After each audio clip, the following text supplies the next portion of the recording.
Թիվը կոնկրետ չեմ կարող ասեմ, 130-ից 150 աշխատող կա գործարանում, այսօր գործարանը կանգնացրած է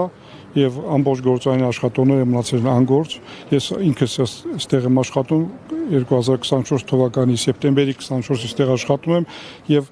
իմ ընտանիքի հոգսերս այս գործարանի աշխատալու շնորհիվ հոգում եմ ընտանիքիս հոգսերը։ Ուղղակի այսօր շատ տհաճ երևույթ է, որ քաղաքականության պատճառով մի մարդու են ձերբակալում ու ամենավերջի հանցագործի այն ձևով չեն ձերբակալում, ոնց որ պարոն Ծառուկյանն է ձերբակալել, շատ տհաճ երևույթ է, դա պետք է առաջին հենց իրանք ամաչեն, որ նման մարդու նման ձև են ձերբակալել։ Ու հետո ասեմ, որ պարոն Ծառուկյանը, եթե հանցագործը եղել է, 8 տարի իրանք ինչ բան են եղել, 8 տարվա մեջին բռնեին, դատեին, չթողեին հանցագործը մնա դրսում։ Հենց որ քաղաքականությունը եկավ, ընտրությունը եկավ, պարոն Ծառուկյանը ընդդիմախոս եղավ, միանգամից հանցագործ դառավ պարոն Ծառուկյանը։ Ես կասեի, որ ինքը հանցագործ չի, ես կասեմ, որ ինքը ուղղակի քաղաքականության իր հետապնդում է եւ ուզում եմ որպեսզի պարոն Ծառուկյանը հենց այնպես դատապարտել, իսկ պարոն Ծառուկյանին դատապարտելով դատապարտում են 10,000 աշխատող։ Եթե 10,000 աշխատող, այդ թվում նաև մեր գործարանի աշխատողները, դե չեն աշխատում, ապա ամեն տարվա վերջում կառավարությունը ժողովրդին զեկուցում է, այսքան աշխատատեղ սարքեցինք, այսքան անգործնյա աշխատատեղերի միջոցով այսքան մարդիկ աշխատում են։ Այս տարի ինչ են ասել, այսքան աշխատատեղ փակեցինք, ամոթ չի բա։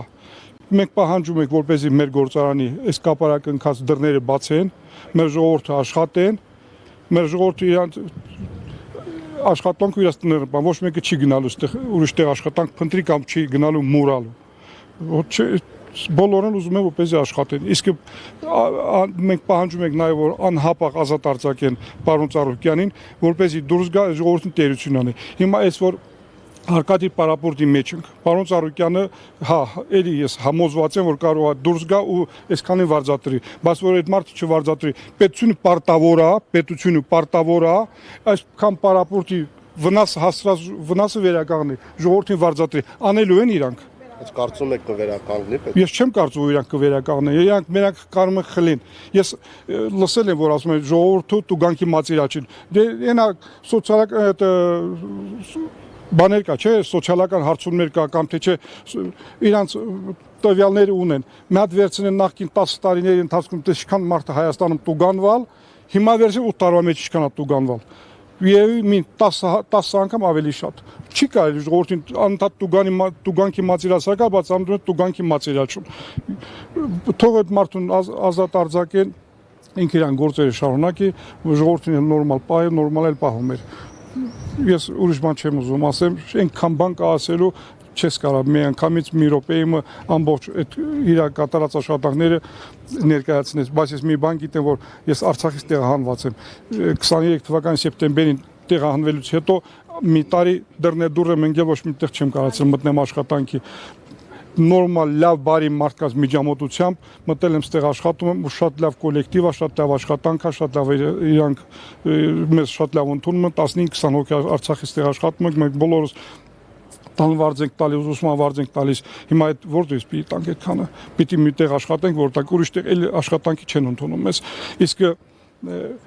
պարոն Ծառուկյանը արցախցիների համար կազմակերպում էր տարբեր միջոցառումներ, որ կառավարությունից սկսած շատ խոշոր բիզնեսմեններ կան, շատ խոշոր գործարարներ կան, մեկը ռիսկ չէր անում Արցախի անունով բարձրացնել, բայց պարոն Ծառուկյանը ասեց, որ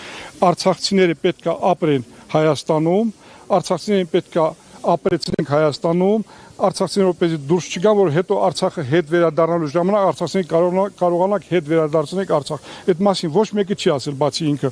Կազմակերպում էր միջոցառումներ, որ արցախցիների ջահելները հավաքվեն, մի քիչ ցրվեն,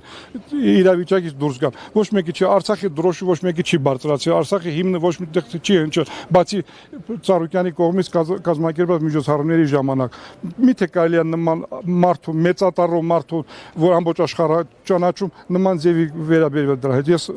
ամաչում եմ իրանց տեղ ուղղակի։